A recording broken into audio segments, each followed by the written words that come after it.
羅生門は今から1000年くらい前の京都であったお話です。1000年くらい前に京都の入り口に羅生門という場所がありました。羅生門は門の名前で、とても古くて汚い門です。そこに一人の男がいました。とても真面目な男ですが、住むところがなくて困っていました。これはそんな一人の男のお話です。一日の終わり、夕方になると雨が降り始めました。そんな雨の中、羅生門の下に男が一人いました。そして男は雨が降り終わるのを待っていました。この門はとても広いですが、この男しかいません。昔羅生門はとてもにぎやかで人がたくさんいましたが、とても寂しい場所になってしまいました。実は最近京都では地震とか台風とかが何回も起こっていました。そして人がたくさん亡くなってしまって、建物もたくさん壊れてしまいました。だから今はもう元気がない場所になってしまいました。そのせいで狐や狸などの悪い動物がそこに住み始めて、泥棒も増えました。そして誰かが死ぬと、みんながその死体をそこに置いていくようになったので、羅生門の上には死体がたくさんあります。だから夜になると誰もそこへ行かなくなりました。羅生門はいつも死人の肉を食べるために来たカラスでいっぱいなのに、そのカラスもいません。今日はいつもより静かで寂しくて怖い場所に見えます。そんな場所で男は一人で雨が降るのを見ていました。男はとても真面目な人です。朝から晩までお金持ちの家でよく働いていました。でも4、5日前にそのうちの人から「お前はもう明日から来なくていい」と言われてしまいました。だから仕事がないし住む家もありません。これからどうしたらいいかわからなくて困っています。さらに降っている雨は男の気分をもっと悪くさせました。男は自分の生活のために何かをしなければなりませんでしたが、何もすることができませんでした。ああ、俺の人生は終わった。仕事もないし、食べるものもない。ああ、これから俺はどうしたらいいんだ。男はこれからの自分の人生を考えながら雨の音を聞いていました。雨の音はどんどん強くなって、どんどん夜も近づいています。男が空を見上げると、羅生門の上には重くて暗い雲が見えました。男はどうしたらいいかわからなくて困っていました。でもそれを考えている時間はありません。考えていると死んでしまうからです。仕事がないなら生きていくためにできることは一つしかありません。それは泥棒になるということです。でも真面目な男はまだ泥棒になるかどうか決められませんでした。男は全然元気が出なくて何もしたくなかったです。でもなんとか頑張って立ちました。夕方の京都はとても寒くて、どんどん風も強くなってきました。男は今晩安心して寝られるところがないかと思って首を短くして羅生門の周りを探していました。門の周りを探していると、上に登れそうな大きいはしごがありました。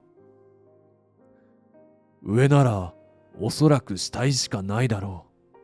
よし、上がってみよう。男はそう思ってはしごを登り始めました。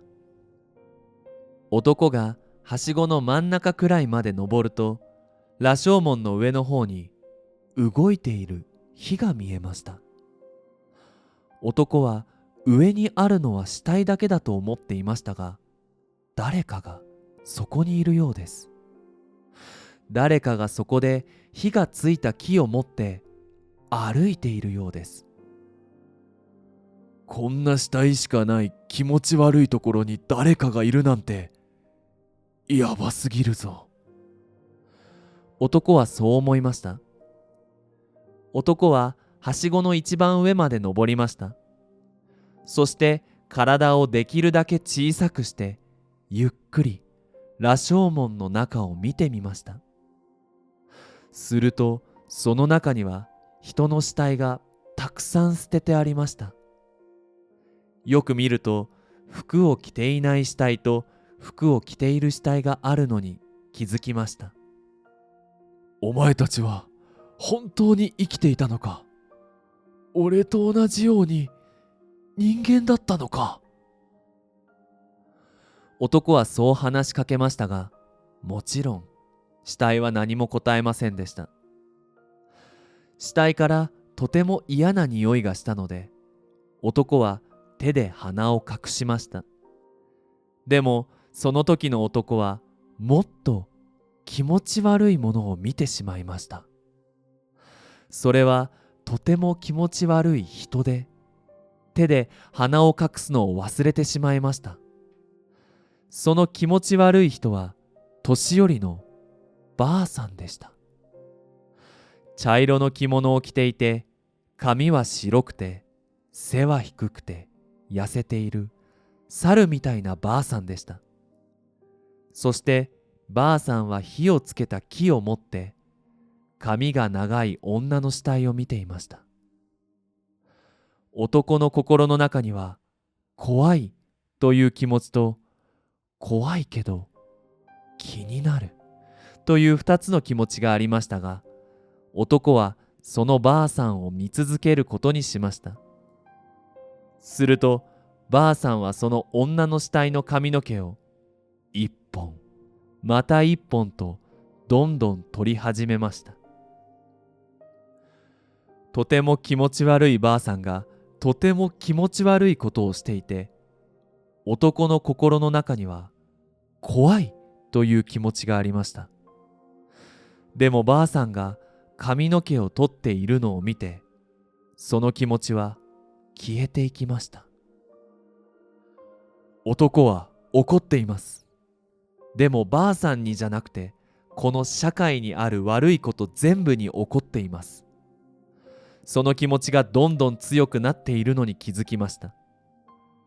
そして男はさっきまで泥棒になるつもりでいたことをもう忘れていました。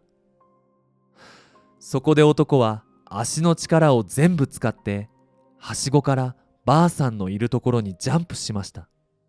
もちろんばあさんは男を見てびっくりしました。おい、待て、お前どこに行く？男はばあさんにそう言いました。でもばあさんは何も答えないでそこから逃げました。でも男がそれをさせませんでした。それでもばあさんは逃げようとしましたが、最後には諦めてしまいました。